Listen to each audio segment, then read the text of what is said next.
Okay, so I'm also going to share my screen. So I got some slides to show everyone. And for those of you who are joining me here in Zoom, oh, I need to pull up the chat again. Give me just a second. Come back. There's my chat. Okay. If I could just get a thumbs up from those of you with me in Zoom that you can see the slides and it looks okay. And then we'll get moving. Good, good, wonderful. All right. So I'll begin by saying that it was probably not even a year ago that I think I did a session on tips and tricks for using Mailchimp. And if you were at that session, and maybe a handful of you were, you probably sensed some low-level dissatisfaction with Mailchimp. And I may even have said, I was thinking about leaving it. And indeed, I have, for the most part. I'll get to the exception towards the end of today's presentation. But I've left Mailchimp. This happened in mid to late March. I had already been investigating alternatives. Actually, for several years, I'd been looking at alternatives and just wasn't happy with the alternatives I found. Then the pandemic hit, and it just seems like a really bad time to switch email service providers. But then, various things happened, and I decided if I just don't make this change, I just need to rip off the Band-Aid. And I did find a service that I wanted to move to. So I want to talk about that transition, what surprised me, what was difficult, what wasn't difficult, and also take as many questions as I can about how to choose another service, what sort of issues you might run into, keeping in mind, I've only used a handful of these services myself, right? Now, I did research a lot of them, but I might not know exactly, I don't know the ins and outs of every system out there, so do keep that in mind. So before I get into the specifics of the alternative I chose and why it's so much better for me, I want to let you know what I use email for, because this is pretty important for why I did what I did. And some of these things may not apply to you. So it's not like I'm not trying to sell you on necessarily leaving Mailchimp. In fact, you might have good reasons to stay right where you are. But my email newsletters are varied. I have two that are RSS driven. So that's just fancy talk for delivering blog posts to subscribers. So if new content in the form of a blog post goes up at my site, this is at janefriedman.com, then I have systems set up that shoot that out as an email automatically to people who want it. There are lots of ways to do this. I like to do it through Mailchimp, which was my email marketing service provider. Once upon a time, I used Google FeedBurner. That service is going away, unfortunately. But I liked using Mailchimp because it allowed me to customize these sends and to include promotions in them. So currently, I've got close to 3,000 people who get my blog posts in full via email. I've also got a weekly digest that some people prefer because the daily post, I mean, it can be a lot. That can be like 2, 3, even 4 messages in a week if it's a high volume week. So some people would rather just get the weekly digest. This goes out on Sundays in the morning. That goes out to a larger number of people, about 3,600. Surprisingly, some people get both. I haven't actually questioned those people to find out why they feel like they want both, but there is some overlap in these lists, maybe 10% or so. So it was really important for me when changing providers to have a service that could handle these RSS sends, and that I had flexibility in when they were going to send, that it could be a full post, that it could be a digest post. These things were non-negotiable for me. I was not willing to blow up my strategy on sending out my blog posts as email. I just wanted to keep it exactly the same. And actually, that's kind of hard to do. Mailchimp, in fact, as I found, is I would consider kind of best in class for this. So I did have to make some compromises, which I'll tell you about. I also use email just strictly for marketing purposes. So I have email newsletter that goes out every 2 weeks, letting people know about new classes I have coming out. This goes to about 5,000 people. There's no editorial content in these messages. It's just strictly sign up for classes. And so if you belong to this list, then you know what it consists of. And it also includes the free stuff that I offer, like the Sunday sermon.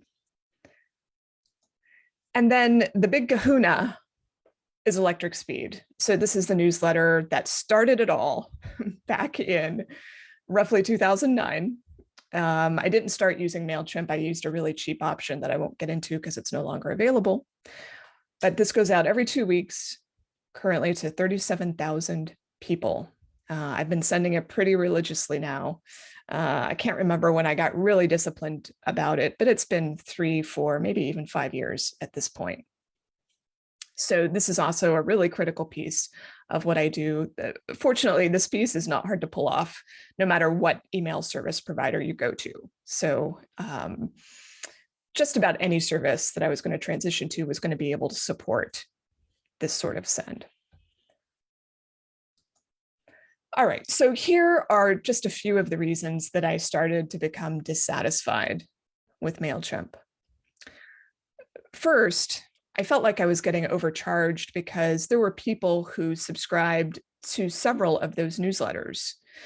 They might have been on the daily, the weekly, on Electric Speed, and on the online classes. So those people got counted 4 times.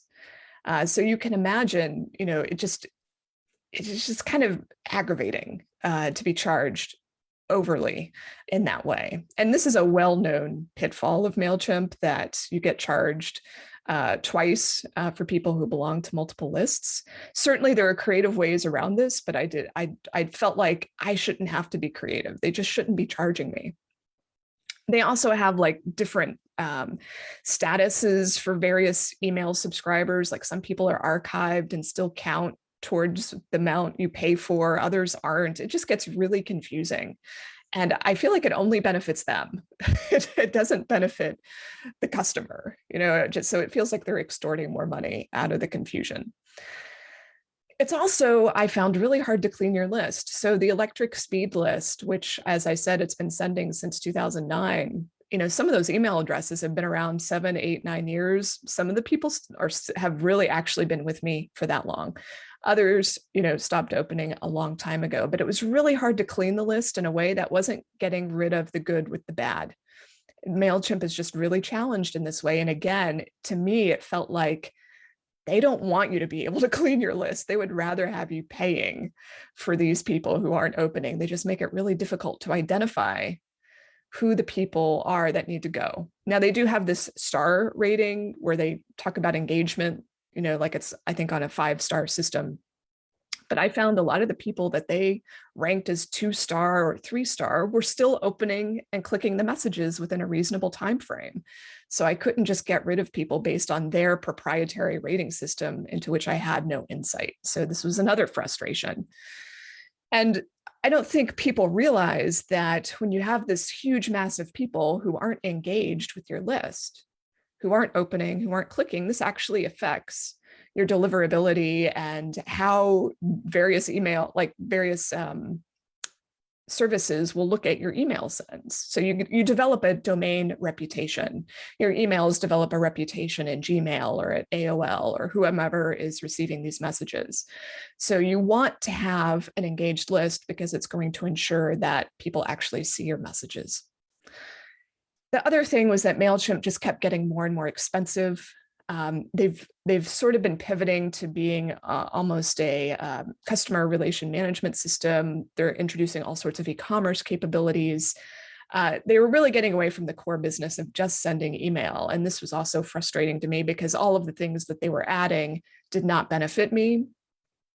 Maybe they benefit you, and that's a reason to stay. But for me, this was just not functionality that I wanted. I didn't need their landing pages. I didn't need their websites. I didn't want their postcards sent through the mail. So, I felt like I was just getting all of this extra payment for services that I didn't want. And then I didn't realize it until I left Mailchimp.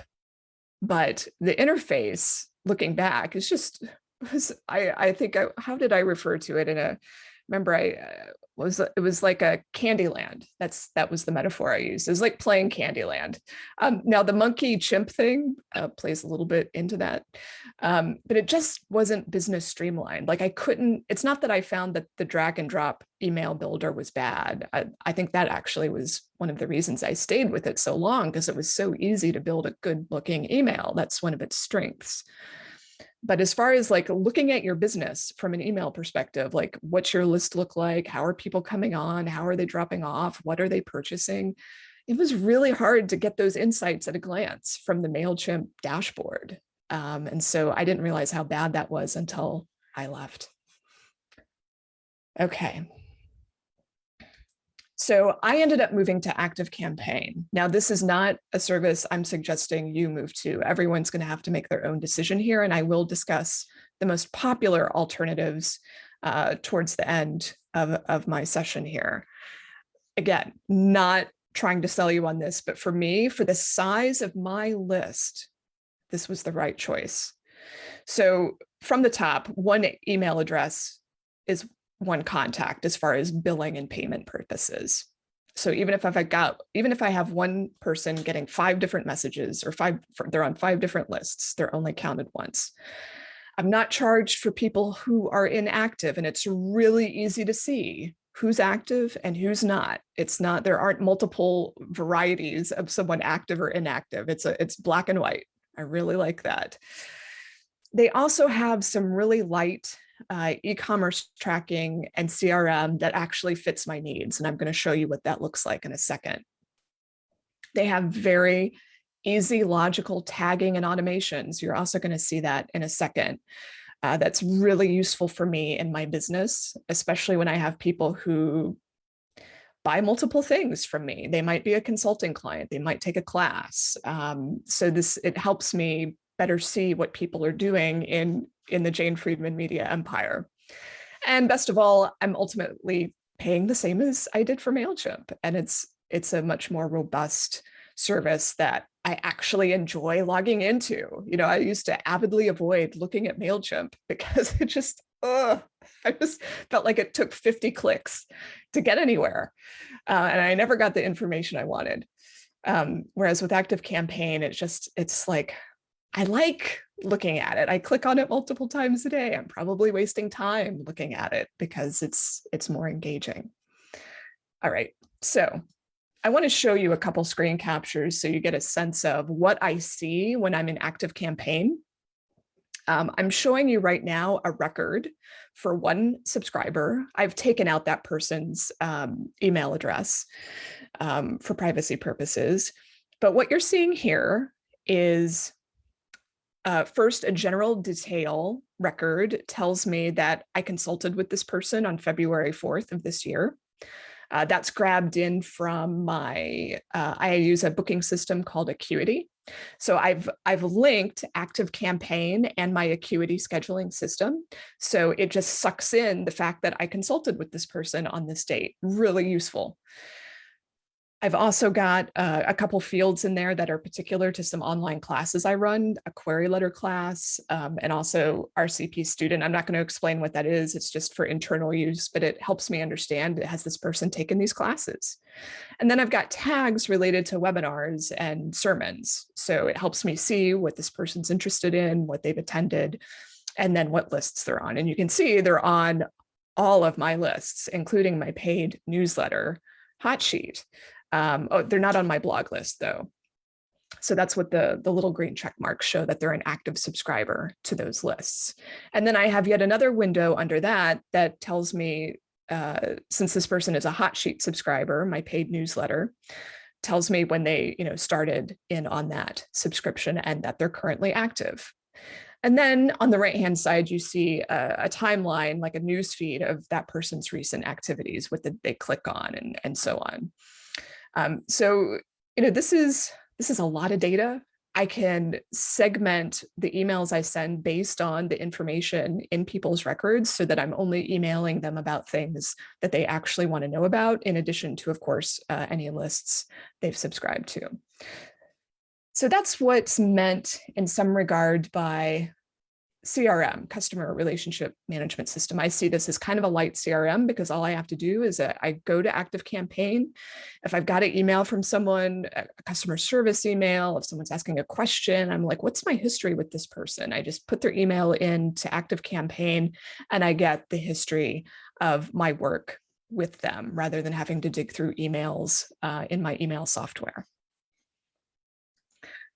Here's another example. This is a much pared down one. This is someone who has just subscribed to Electric Speed very recently because it shows that they were part of an automation sequence I have called New Onboarding with Freebie. I just started that sequence in the last month. So an automation is what people receive via email on an automated basis when they sign up for one of my lists. I send them a little a freebie with best digital tools that I've recommended over the years in Electric Speed. So again, I've also got the activity feed to the right of what that person has been doing, clicking and opening and so on. And you can notice they're not a subscriber to Hotsheet, so that remains empty.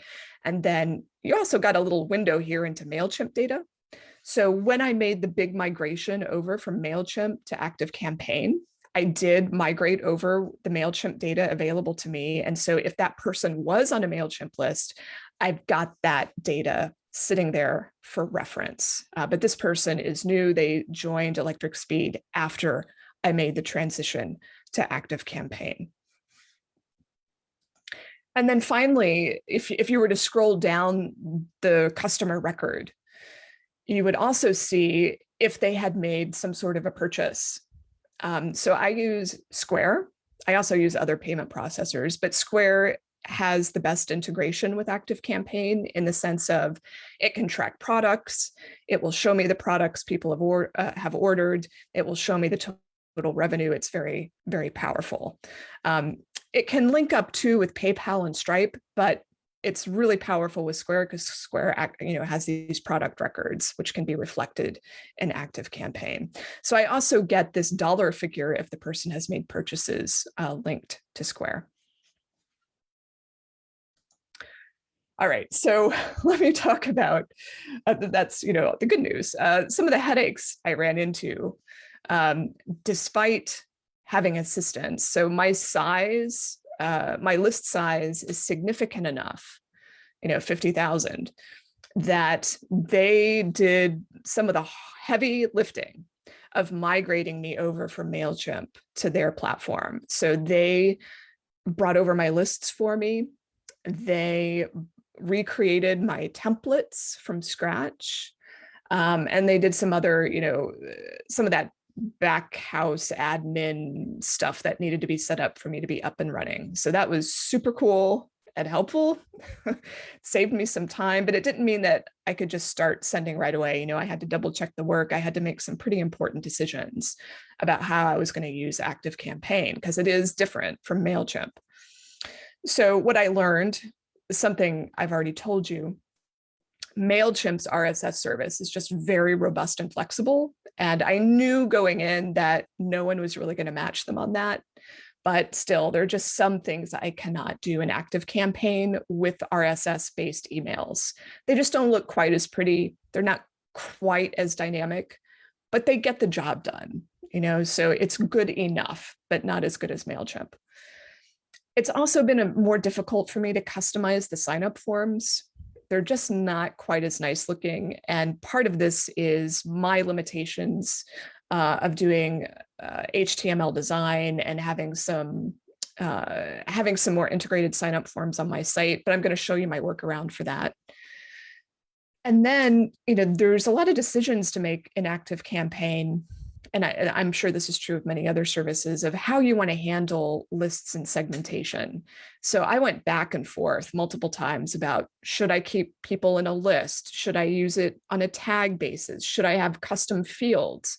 And so I changed my mind a lot and had to do some retagging and relisting. It wasn't terrible, but it just took me a while to figure out the logic that was going to make sense for me.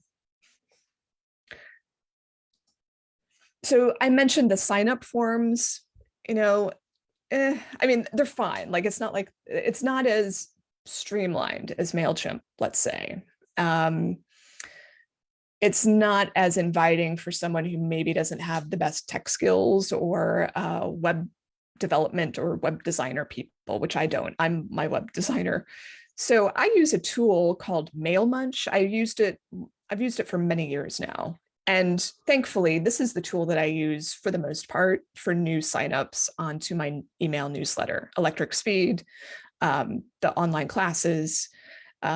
So, I have a pop-up, I've got some stuff embedded, et cetera. And so MailMunch is very customizable. It's very integrated, and I'm on the free plan. So MailMunch has been great for facilitating signups onto the list without having to rely on ActiveCampaign's forms. So that's my workaround for that. And I would have been using MailMunch anyway. So it's worked out okay. I imagine that there, like if you look at some other competing services like MailerLite or ConvertKit, my guess from my research is that they have actually better tools than ActiveCampaign for creating sign-up forms and landing pages. It's just that ActiveCampaign probably expects you to be part of some sort of business entity that has its own design department or HTML experts, and that's just not me. Some of the things that weren't a problem in the migration, but that I was worried about, I was a little bit worried about the loss of the historic data from Mailchimp because it stores a heck of a lot of information about people over time. And I had like 10 years of data sitting in there. Ultimately, it's been like, it hasn't hardly affected what I've done. I don't feel like I've lost anything. Anything that was really critical was indeed carried over. Hasn't been an issue. Deliverability is always something to consider when you switch because you're essentially building reputation over again. So all of these services, they might not warn you up front, but it's an issue. You might see your open rates go down after you migrate. So I braced myself for my open rates to go off a cliff and then to have to work hard to get them back up again. But you know what? It didn't happen. My open rates improved.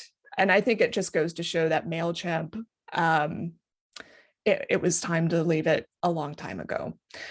So I did not experience a decline there, and it's only been improving and improving and improving, especially now since I can clean up the list, and I've already done so in some regard, and that just makes things all the better. And then I was worried about making the messages look the same. I didn't want people to feel like they were suddenly receiving a whole new email that looked totally different. And for the most part, ActiveCampaign has totally replicated the look and feel I had with Mailchimp. It has a lot more technical capabilities than Mailchimp on the surface. So this hasn't been an issue except for the daily RSS send. There have been some issues there that I just can't resolve with the fonts, but again, it's acceptable. Like I'm not going to stay with Mailchimp just because I can't get the font I want in ActiveCampaign. I see that there's a question from Nancy about the payment processing for Hotsheet and whether or not it's linked to ActiveCampaign or does ActiveCampaign do the billing, which is a great question. So let me just go back to that, the relevant slide for a second here. ActiveCampaign is not connected in any way to charging people, to payment processing, to billing and subscriptions. It's just storing the data related to that. So it communicates with other places and pulls in that data into the same record.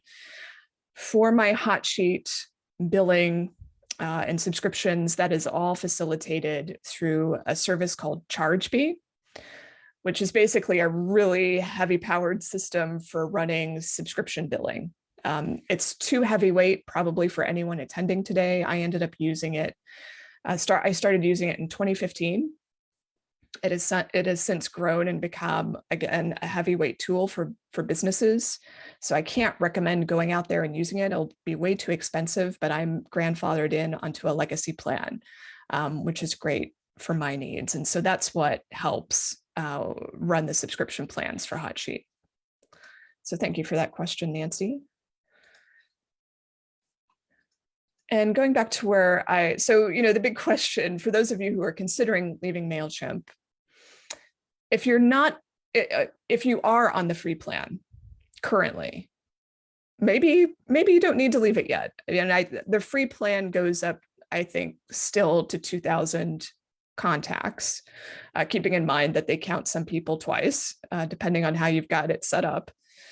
But their free plan is quite limited. Like, there's a bunch of stuff they no longer allow you to do on the free plan. They've just been whittling away the functionality for years now. You can't even send automations anymore, I believe, on the free plan. So there, if you're happy with the functionality the way it is and you're not paying for it, it's hard to say that you should undergo the pain of moving. But if you're about to cross that threshold into a paid plan, I would seriously consider that the time to jump ship, unless you are just in love with Mailchimp. I think there are easier to use services. I think there are more powerful marketing tools in terms of email. There are also streamlined, simpler tools to use that are free. So I'm going to talk about what those are in a second. If it has never in the world occurred to you that Mailchimp has limitations, maybe stay there. But I do think once you start paying, you have to seriously start asking yourself if it's the best tool for what you're doing. So that brings me to, I'm going to skip Hotsheet for a second and talk about what I consider the three really key contenders for writers, authors, freelancers, people in the writing and publishing community.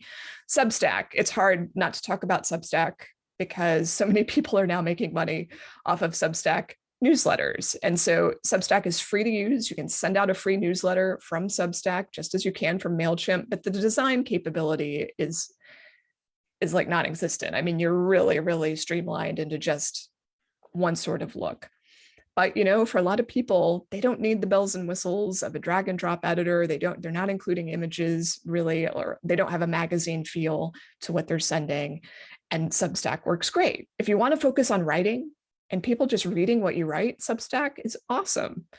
And they're adding new features and capabilities all the time. And if you ever have dreams of monetizing your email newsletter, the functionality is built right in.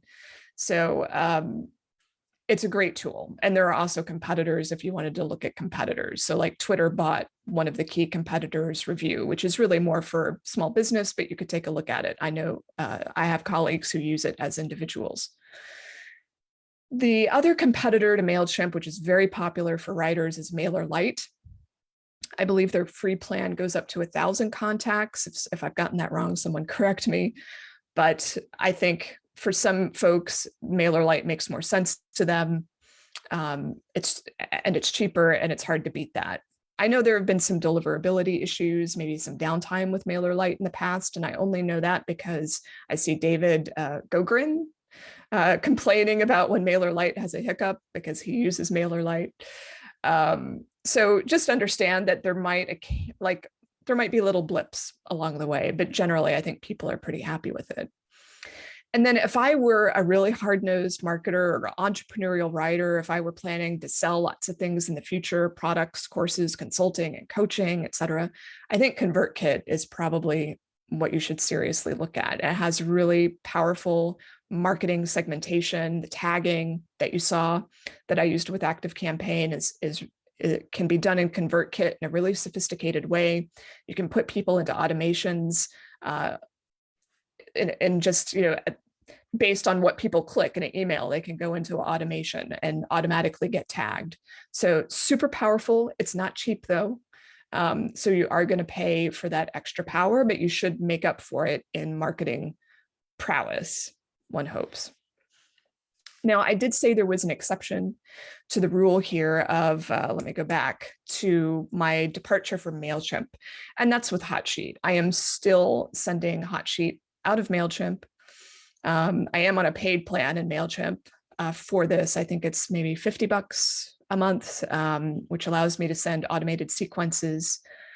I am eventually going to get Hotsheet off of Mailchimp too. It's just been one of those things where because it's a paid newsletter, there's a little bit more anxiety wrapped up in it.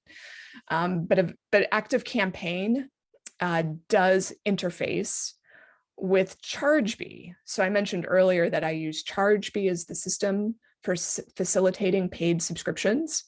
So ChargeBee interfaces with Mailchimp, and so that I always know who my paid subscribers are and that they're the only ones who are getting the newsletter.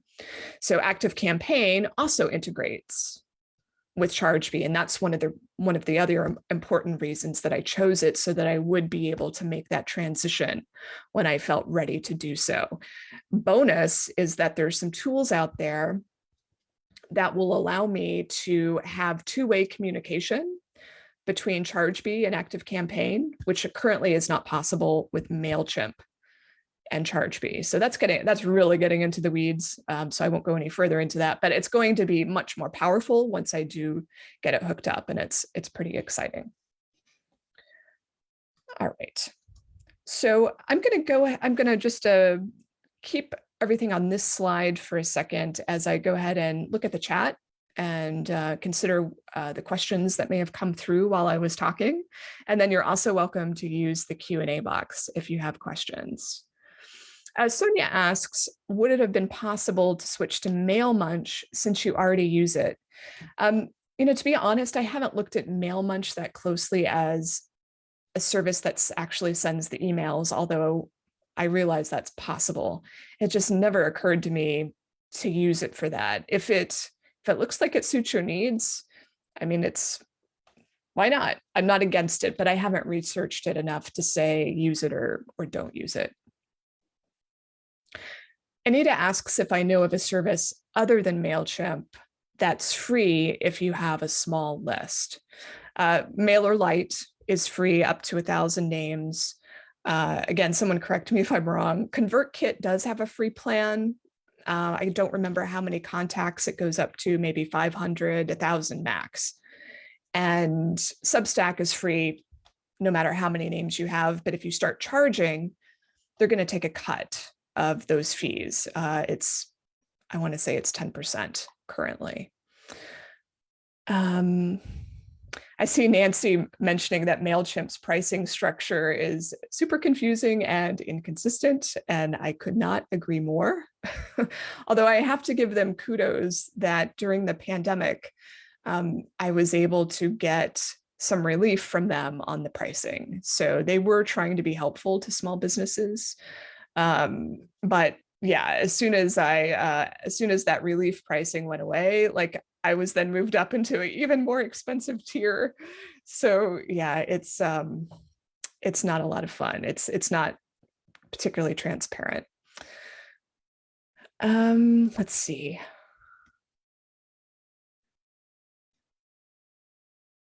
I see that Nancy's also seems to be a fan of ActiveCampaign. She says it makes it easy to set up engagement automations to clean people from your list. Absolutely. So what Nancy is referring to there is you can tell ActiveCampaign, hey, if someone has not opened or clicked on a message in a year, I want you to turn them into an inactive subscriber.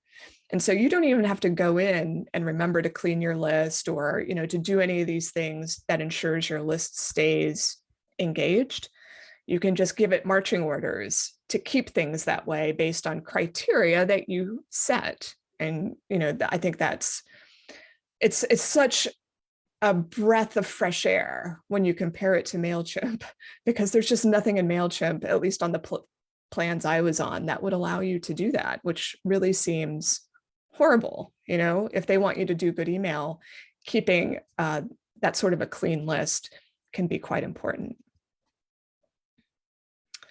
Julie is agreeing that Mailchimp newsletter design tool is good. She also likes MailerLite. And gosh, Nancy, I just want to confirm this is correct, Nancy. You say you can't actually schedule emails on the free Mailchimp plan unless you signed up before that change. That is insane.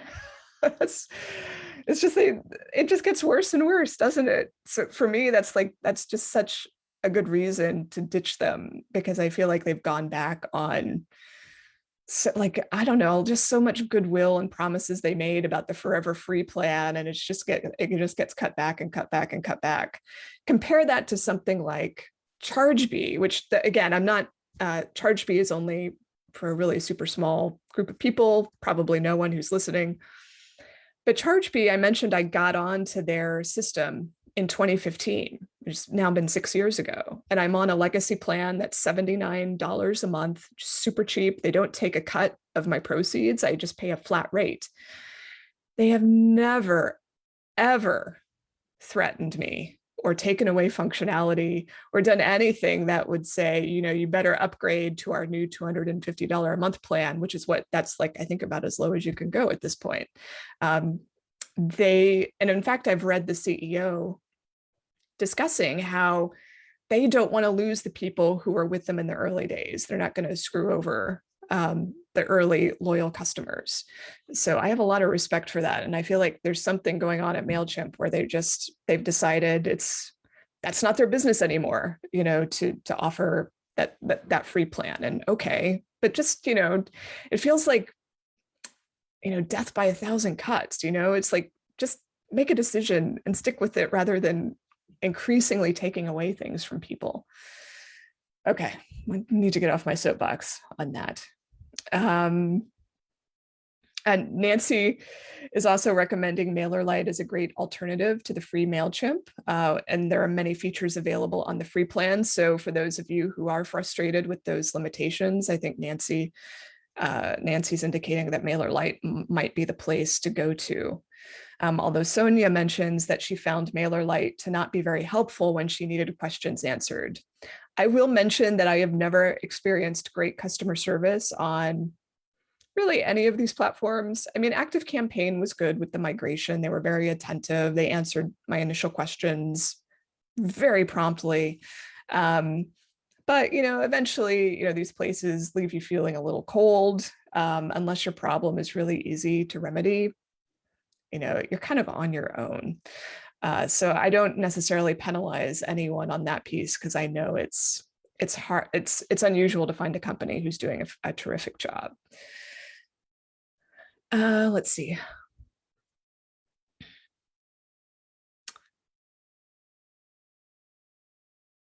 Rona is mentioning that she switched to MailerLite and she likes it significantly more because she actually finds their assistance really useful and had robust immediate help. So as you can see, your mileage may vary on these things. Cindy's confirming that ConvertKit is free up to 1,000. And I'm now going to switch over to the Q&A box because I think I see the chat's getting into some conversations. Christine says, is there any magic for dealing with newsletters going to spam or just being unfindable? Not hard or soft bounces. They went somewhere, but the subscribers aren't receiving them. I wish there were a magic trick to this, but I haven't found one yet, aside from just having a great newsletter that people share or talk about. It really helps when people talk about the newsletter on social, or that there's some conversation around something you shared, because then, people, if they remember they subscribed, they might go looking for it. It might, re-register that, hey, this is something that they need to read and might find something useful in. You can also post links to issues, in your own social media feeds. So that can sometimes be useful to jog people's memories. Oh yeah, I should be reading that. There's some good stuff there. If you're going to the promotions tab, I don't think that's always a bad thing. Sometimes people want you in the promotions tab. That's where they look at the newsletters that aren't personal. So I don't necessarily take that really kind of hard stance that you need to get into the inbox, into the primary inbox. But I do want people to click and reply in a way that gives me an idea of whether what I'm doing is working. So in my newsletter content for Electric Speed in particular, I have lots of reasons and opportunities for people to click on something or to reply. I invite people to reply. There's a reader engagement piece to every newsletter. So if people really aren't clicking or opening for a full year, to me, that says maybe I shouldn't be emailing these people at all if they didn't find a single thing to click on in the space of a year. This isn't really of good use to them. But do keep in mind that there are a huge swath of people, and I include myself in this as a newsletter reader. I subscribe to more than 100 newsletters. There are a lot of newsletters I love, but I don't click on. and I might not load the images, or I might not load the pixel trackers that track your behavior. And so that person who's sending the newsletter might not have any idea I'm actually reading and really engaged. So, there is a bit of invisibility here. You're never going to have the full picture of who's engaging because you can't track everyone.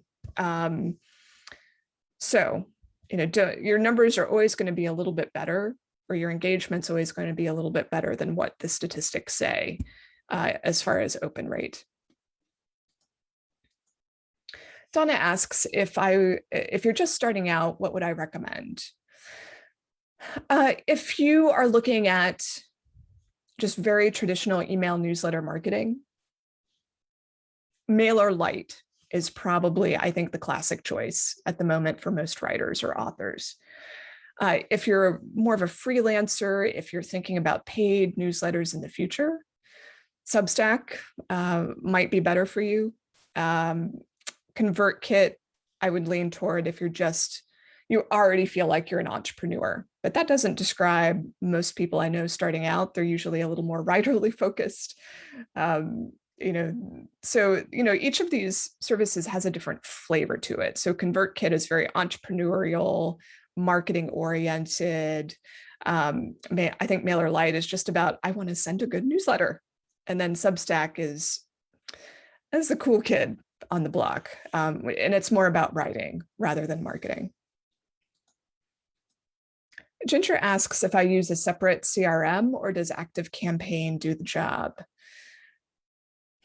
It's a fascinating question for me in particular, because I've worked with a range of colleagues who have tried to sell me, I don't know why, on getting into a CRM system. Like, I remember someone was suggesting Infusionsoft to me years ago. And when I saw the price tag, I was like, you've got to be kidding me. There's no way I'm paying like $300 a month for something that I'm not even sure I would use.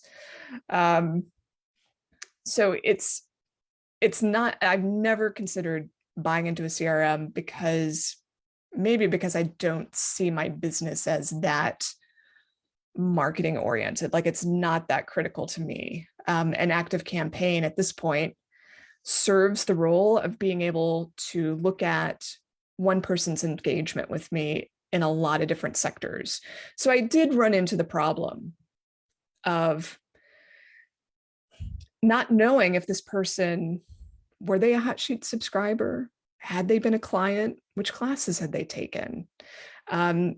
And having to research that in 5 different places was a drag, but it's really helpful to know. And so now ActiveCampaign has put all of that information in one place. So I guess in that sense, it's acting like a CRM. It's the way my business has evolved. It's got all these moving parts now. And so ActiveCampaign helps me get one view on it.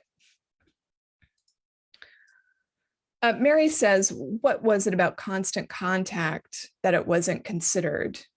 I don't properly remember. It may just be a brand fail on their part, because I know Constant Contact has been there for years and years and years. Like, to me, it's like the original email marketing service. And so I've always held that against it. Unfortunately, I just see it as an old service that maybe hasn't kept up with the times, but that's unfair because I haven't looked at it closely. So it may be a very fine choice, and maybe you should consider it. Evelyn asks if HubSpot is a similar vehicle. My guess, and I'm just, this is without researching it, I think HubSpot is more CRM. So I think it would be more of a heavy duty tool that's really, it's not for me, the single freelancer, solopreneur, or whatever you want to call me. I think HubSpot would be more appropriate for businesses with multiple employees. Although I imagine there are probably people like me who use it.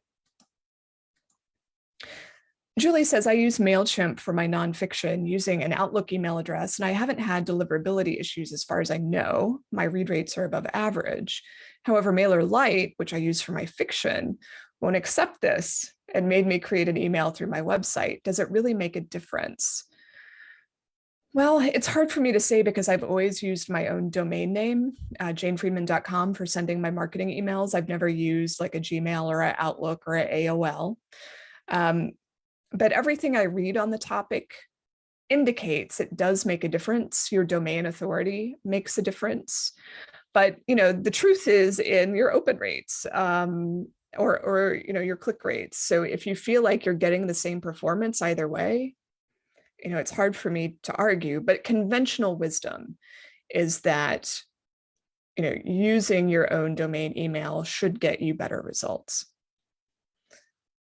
And Nancy mentions that Mailchimp recommends using a domain email, even if they allow free ones, which is correct. The other thing I'll mention, this gets a little bit more into the technical weeds, but there are ways to authenticate your email and your domain. And most email services help you with this. This is called SPF and DKIM and DMARC. Those are the three things. SPF, I'm going to put that actually in the chat. SPF, DKIM, and DMARC. These are the acronyms surrounding, is your email legitimate or will it go into spam? So, you'll want to dig into that further on your own, looking at the instructions given by your email marketing service provider, because they all treat this a little bit differently. They'll have different guidance, they'll have different systems for authenticating yourself. But I do recommend going through those steps to help with your deliverability. All right. And I'm going to go back to the chat now and see maybe what's happening over there. If there are any other questions I should take a look at. See, Nancy is full of wisdom here. Thank you, Nancy, for sharing your knowledge during today's session. Let's see. I don't see any specific questions that I need to handle in the chat, but if any of you do have additional questions, put them in the Q&A. I'm going to check Facebook now to see the comments, if there's anyone in the comments who has been waving and wanting to get my attention with a question. And if there aren't any, then I'm going to go ahead and wrap up the session. So give me just a moment to take a look. There is one question over on Facebook. I see that Rich is asking, how are these services for writers who live outside the USA? And I honestly don't know. I guess my assumption all along is that it would be possible for just about anyone to use these email marketing services, that there wouldn't be a restriction. Although I guess if depending on what country we're talking about, it could potentially raise red flags for these services. I just don't know. I am seeing a couple people in the chat mention, or one person in the chat mentioning people in New Zealand use MailerLite with no issue. I think MailerLite's based in Eastern Europe, Lithuania, Latvia, like I can't remember, but some of these places are not US based to begin with. So I would imagine you wouldn't have any problems if you were based elsewhere outside of the US. Usually when you're signing up for these services, they do have to be fairly careful about who they let in the door and how you're sending and where your names came from. Because if a spammer gets in and starts sending a whole bunch of junk, that counts against the reputation of those services. And so it's to their benefit, to everyone's benefit who's using the service, to make sure that the people using it are legitimate and that they're using names that have been gathered in lawful, best practice ways. So, if you come into Mailchimp or any of these services with like 5,000 names that they can't tell where you got them from, and you start sending out thousands of messages overnight, your account will get flagged and they'll say, could you let us know more about who you are? Exactly. And I think that would apply no matter where you lived, US or otherwise. Nancy says MailerLite she thinks is in Estonia, which may be the case. Okay, so I'm just going to do another screen share here of what's coming up in terms of the sermons while I answer this question that's come in from Sandy. She's asking, how much sense does it make to put all or as many services in one place? For example, my website on Squarespace offers some of these services. My general attitude with email is that it's one of the most important things from a marketing perspective you will invest in. And I think it's to your benefit to choose a service where that's their main business. It's sending email. So I would lean away from, using, WordPress to send your emails, from using Squarespace to send your emails, or Wix or Weebly or whomever, and instead choose a service provider that's what they're there to help you do. I think the specialization there is important, especially since my assumption is you're going to be using email for a long time. And I think it's better to have it handled separately, because if you switch websites in the future, I mean, who's to say, who knows whether you will or you won't, it's going to be painful. Really, it's going to be more painful than ever to make that website change, because now you're also making an email marketing change. So I'm not a big fan of putting all your eggs in that single basket. Okay, so the next sermon is going to be June 27th. It's going to be an open Q&A. So this is where you can come and ask whatever you want. You get to drive the discussion. So it'll be a full hour, assuming enough people turn up and ask questions. And then I'm still deciding what the next session after that will be. But you can also learn about the paid online classes that are coming up at my website at janefriedman.com/online-classes. So I'm going to stop the share there. And thank you all for coming today. This was a transition that I needed to make, as I indicated, for many years. And I was actually pretty delighted that it went as smoothly as it did. And I couldn't be happier that I'm now on ActiveCampaign. I did probably, spend 20, 30, 40, I don't know, hours on that transition, but the investment was totally worth it. So I would encourage you, if you need to rip off the Band-Aid, to set aside some time to do so. I think you'll likely thank yourself in months or years' time. So thank you, everyone. Have a lovely Sunday evening, and I hope to see you again. Bye-bye.